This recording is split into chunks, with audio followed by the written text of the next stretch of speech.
Turkey looks like a bridge on the map, but DNA shows something deeper. Anatolia isn't only a place people cross, it's a place people settle, a place people marry, a place people build families, layer after layer, for thousands of years. When you line up ancient genomes across time, you don't get one clean origin story, you get a timeline. Eras stacking on top of eras, changing at different speeds in different regions. That is why parts of Turkey can look genetically closer to different neighbors. Because geography isn't just scenery, it is a machine that moves people. Coasts connect outward. Mountain valleys hold communities closer. Straits and corridors pull travelers through the same routes again and again. Over centuries, those routes shape marriages. They shape family trees. They shape DNA. In the next few minutes, we'll follow 3 chapters. First, the Neolithic foundation, when farming villages expand and connect. Second, the Bronze Age network, when trade turns Anatolia into a living web. Third, the medieval turning point, when new identities spread, and DNA reveals how much ancestry actually arrived. So here are the questions. Who moved into Anatolia and when? Who stayed the whole time? And why do Turkey's regions tell different genetic stories? Start with the geography, because it explains almost everything. Turkey looks like a bridge on a map, but DNA tells a deeper story. Not just a bridge people cross, but a place people settle, mix, and build families for thousands of years. So here are the big questions. Who actually moved into Anatolia and when? Who stayed the whole time? And why can different parts of Turkey look genetically closer to different neighbors? Like and subscribe, because by the end, you'll understand Turkey's DNA as a timeline, layer by layer, era by era. Start with the geography, because it explains almost everything. Anatolia sits between Europe and Asia, with the Black Sea to the north, the Aegean to the west, and the Mediterranean to the south. It has mountain chains, wide plateaus, and narrow coastal corridors. That means something simple. Some routes are easy, some are hard. Coastal towns connect outward. Mountain valleys can stay more isolated. The Bosporus and Dardanelles are major gateways. So when people say Turkey is a crossroads, that's not just a phrase, it's a real map of human movement, where certain paths get used again and again. Now, one important rule before we go any further. Ancient DNA is powerful, but it's not complete. Not every place preserves bones equally. Not every cemetery gets excavated. Some time periods have lots of samples, others have almost none. That's sampling bias. The ancient and modern DNA we have does not represent every community that lived in Turkey, so we look for repeating patterns across many samples, not one perfect story from a handful of skeletons. With that rule in mind, let's go back to the first major layer, the Neolithic, when farming spreads and villages grow. This is one of the biggest population shifts in all human history. Farming supports larger communities, and larger communities create more movement, more marriages, more trade, more connections between regions. Anatolia is right in the middle of this story. People aren't just inventing new ways to live, they're also moving along coastlines and through inland corridors. Over time, Anatolia becomes both a receiver of people and a source, sending people outward into nearby regions. Here's the first turning point. Most people imagine early history as one big migration, but the evidence usually suggests something quieter and more realistic. Many smaller movements over long periods. Imagine centuries of traders, herders, and families shifting from one valley to another, or from the coast inland, following pasture, water, and opportunity. That kind of movement doesn't show up as one dramatic event in a textbook, but in genetics, it slowly changes the population. Turkey's DNA story begins early, and it begins messy. Now, we arrive at the Bronze Age, and this is where Anatolia becomes loudly connected. The reason is simple: trade.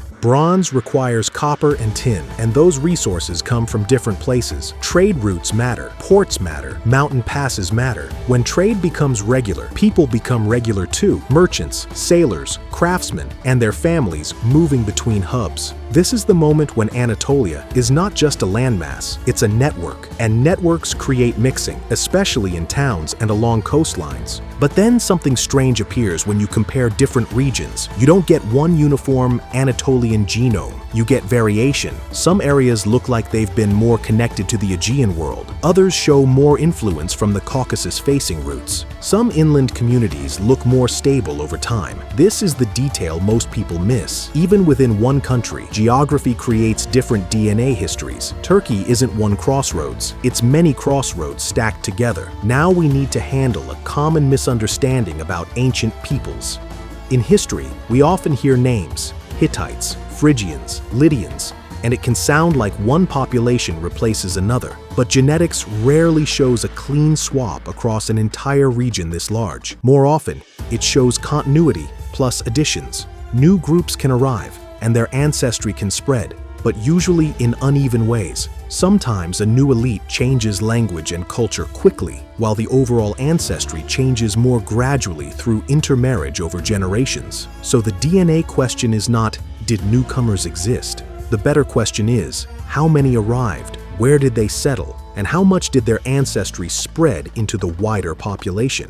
Now look north, because this is a second turning point. Beyond the Black Sea is the Eurasian steppe, a region that allowed long-distance mobility in multiple eras. In genetics, people sometimes talk about steppe-related ancestry, meaning a measurable genetic signal connected to populations that expanded widely across parts of Eurasia at different times. How much of that signal enters Anatolia and through which routes depends on the specific time period and samples.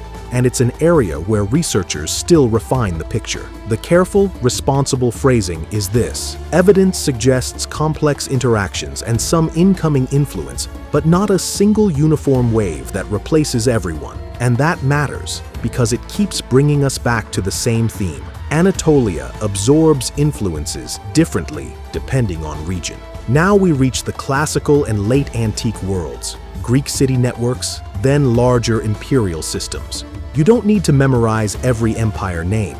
The mechanism is what matters. Roads, ports, administration, armies, and commerce create sustained movement. Soldiers serve far from home. Traders settle where business is good. Skilled workers relocate to cities. People are also moved against their will in different eras. All of that produces gene flow, but again, not evenly. Big cities and ports tend to mix more. Remote valleys tend to preserve older patterns longer. So if you ever wonder why one part of Turkey might feel genetically closer to the Balkans, while another feels closer to the Caucasus or the Levant, the answer often begins with which roots connected to that region for centuries. Here's where the story shifts again. The most powerful genetic boundaries are not always mountains or seas. Sometimes they're social rules, marriage patterns. If a community tends to marry mostly within itself over many generations, its DNA profile can stay more distinct. If a region becomes a magnet for migrants and has wide marriage networks, its DNA becomes more blended. So genetics is not only about movement across maps, it's also about movement across family trees. Before we go further, I want to give you one tool that will keep you from getting fooled by oversimplified DNA claims. Haplogroups track one direct line, either your direct paternal line, Y chromosome, or your direct maternal line, mitochondrial DNA. Autosomal ancestry is your overall ancestry from all ancestors mixed together. Simple example: two people can have very similar overall autosomal ancestry from Anatolia, but totally different Y haplogroups because their direct paternal lines came from different historical paths. So haplogroups are interesting, but they're one thread. Autosomal ancestry is the whole fabric. Now we arrive at the medieval era, and this is the turning point most people expect to be a clean before and after. Turkic-speaking groups enter Anatolia over time, and new political structures emerge. Languages spread, identity changes, but genetics asks a different question. How much ancestry came in, how widely it spread, and how it mixed with existing populations. The most evidence-based way to say it is this: current data indicates a blend. Some incoming Central Asian-related ancestry entering Anatolia, layered onto a substantial base of earlier Anatolian ancestry, with regional differences. That means cultural change can be large without requiring complete genetic replacement. A language can spread fast. Ancestry usually changes more gradually. This is a good moment to open the loop from the beginning. Is Turkey just a bridge people cross? Here's the answer so far. Turkey is a bridge and a home. People moved through Anatolia, yes, but many people also stayed, and their descendants mixed with newcomers in different proportions across different regions. That's why you don't get one simple result. You get layers. Now, step forward in time and add another major force: internal movement within Anatolia itself. Over centuries, people don't only enter from outside. They also move from countryside to towns, from one province to another, and later into expanding cities. That matters because internal migration can blur older regional differences in some places, like stirring two colors of paint together. But it doesn't erase everything evenly. Some areas remain more locally rooted. Some keep strong local marriage networks. Others keep attracting newcomers. So the DNA map can show both mixing and continuity at the same time. At this point, you might be wondering, so what is Turkey genetically closest to?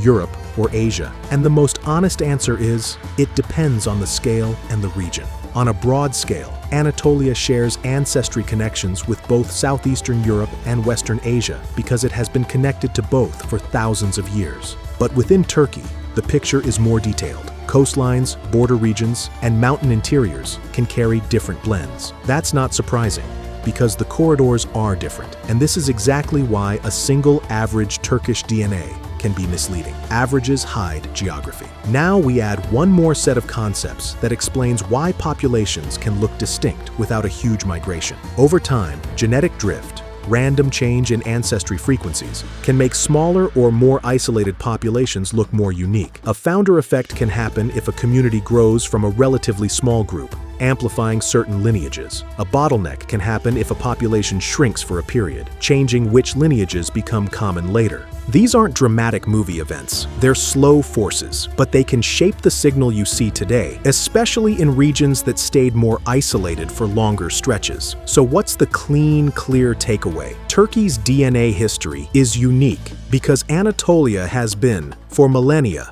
a place where three things happen at once: continuity, connection, and regional variation. Continuity. Many lineages persist across long time spans. Connection. New ancestry enters through trade, migration, and empire-wide movement. Regional variation. The mix is different from coast to plateau, from northwest corridors to eastern gateways, from urban hubs to isolated valleys. That combination, continuity plus repeated connection plus geography, is why Turkey's genetic story doesn't collapse into a single sentence. Now let's state the most important human point, clearly and responsibly. Ancestry is not identity. Genetics can help us understand movement and mixing, but it does not define culture, language, worth, or who belongs. People share cultures across different ancestries, and people with similar ancestry can live different cultural lives. Turkey's history shows this perfectly. Identities and languages can shift faster than ancestry shifts, and communities can change without being replaced. DNA is a record of relatives, not a label for a person. So when you hear Turkey is a bridge, keep the upgraded version in your head. Anatolia is a bridge where people didn't just pass through, they stayed, married, built, and became the next layer. And because the evidence keeps growing, some details remain debated: timings, routes, and exactly how certain ancestry components spread. The responsible stance is confident but careful. The patterns are real, but new ancient samples can refine the story. In the end, Turkey's DNA is not a single origin story. It's a long history of human geography, seas that connect, mountains that separate, cities that attract, and families that carry memory forward. The map shows a bridge. The genome shows a layered homeland. If you want a deeper part 2,